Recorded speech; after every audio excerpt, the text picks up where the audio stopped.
Good morning all of you.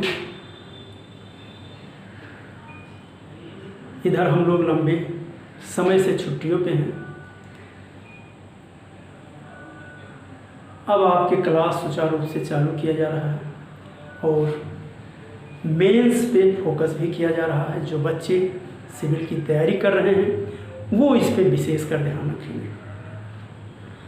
ये topic जो है, जो मैं पिछली बार चर्चा किया था, उसमें से थोड़ा बढ़ाते हुए, और कि भारतीय संविधान की प्रस्तावना में हमें संपूर्ण संविधान का दर्शन हो जाता है। इस कथन की पुष्टि कीजिए। इसी पे हम लोग चर्चा करेंगे। पिछले क्लास में भी मैं चर्चा किया था कि भारत का संविधान यानी जो प्रस्तावना है वो उद्देश्य प्रस्ताव का ही परिवर्तित रूप है, जो 13 दिसंबर 1946 को पंडित जवाहरलाल नेहरू ने पेश किया था और 22 जनवरी 1947 को पास हुआ था। उसमें ये उद्देश्य प्रस्ताव था कि हम भारत की लोक संपूर्ण प्रभुत्व संपन्न समाजवादी पंथ निरपेक्ष लोकतंत्रात्मक गणराज्य बनाने के लिए उन समस्त नागरिकों को सामाजिक, आर्थिक, राजनैतिक, न्याय, विचार, व्यक्ति, विश्वास, धर्म और उपासना की स्वतंत्रता आज 26 नवंबर 1949 को मिति मार्च 16 सप्तमी सन 2006 को आज अंगीकृत, अधिनियमित और आत्मर्पित करते हैं। यहाँ क्वेश्चन क्या पूछा जाता है? क्वेश्चन ये पूछा जाता है कि भारत का संविधान कब बनकर तैयार हुआ? 26 नवंबर 1949। दूसरा क्वेश्चन पूछा जाता है कि भारत का ये प्रस्तावना कब जो है संविधान कब लागू हुआ? तो आप कहते हैं कि 26 जनवरी 1950। लेकिन हम लोग प्रस्तावना की चर्चा कर रहे हैं। हम भारत के लोग, यानी जो ये संविधान बना है वो भारत की जनता के द्वारा संपूर्ण प्रभुत्व संपन्न। इसका मतलब क्या हुआ? यानी भारत जो है वो आंतरिक और बाह्य रूप से बिल्कुल स्वतंत्र है। जैसे नरेंद्र मोदी हैं, कोई भी निर्णय ले सकते हैं, कोई दबाव नहीं।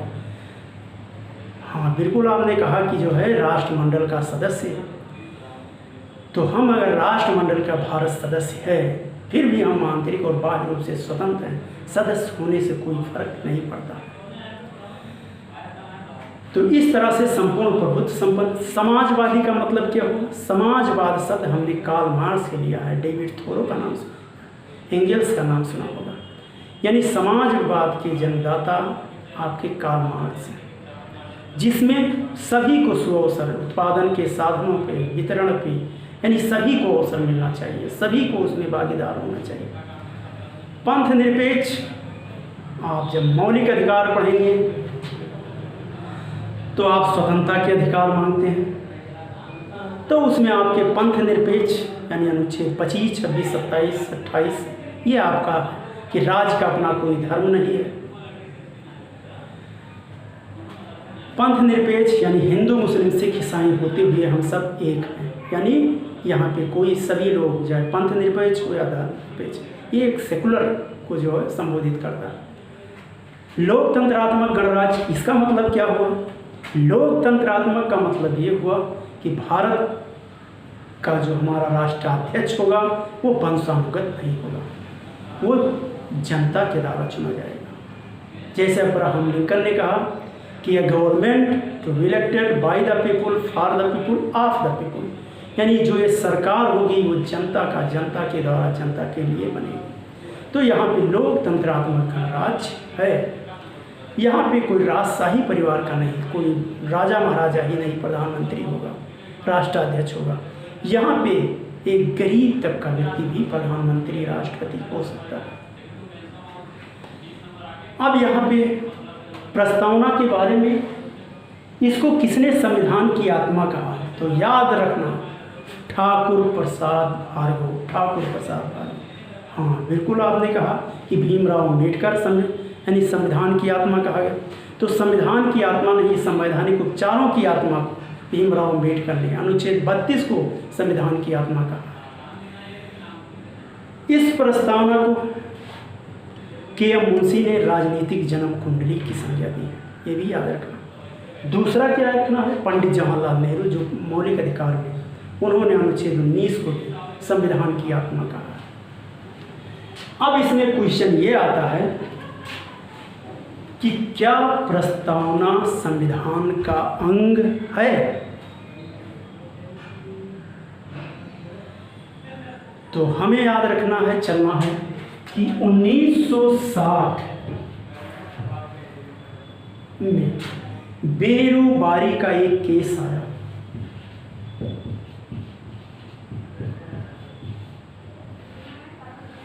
बेरुबारी के मामले में कहा गया कि प्रस्तावना संविधान का अंग नहीं है, लेकिन एक महत्वपूर्ण भाग है। यह सुप्रीम कोर्ट ने कहा, जिसके आधार पर संविधान की व्याख्या कहीं अगर कोई है तो उसको व्याख्या की जा सकती है। लेकिन यही 1973 केशवानंद भारती बनाम भारत संघ के मामले में पुनः निर्णय दिया गया। क्या निर्णय दिया गया? कि प्रस्तावना संविधान का भाग है, और तभी से हम लोग कहते हैं कि संविधान का ये भाग है। अब दूसरा क्वेश्चन आपने देखा कि क्या संविधान भाग है। इसी तरह से 1994 में भी इसको कहा गया है। 1995 94 में यह सार्वभौमई के मामले में इसको संविधान का अंग माना गया। 95 में भारतीय जीवन बीमा निगम के द्वारा इसको अंग माना गया। तो इस तरह से तब से आज तक ये संविधान का अंग बना हुआ है।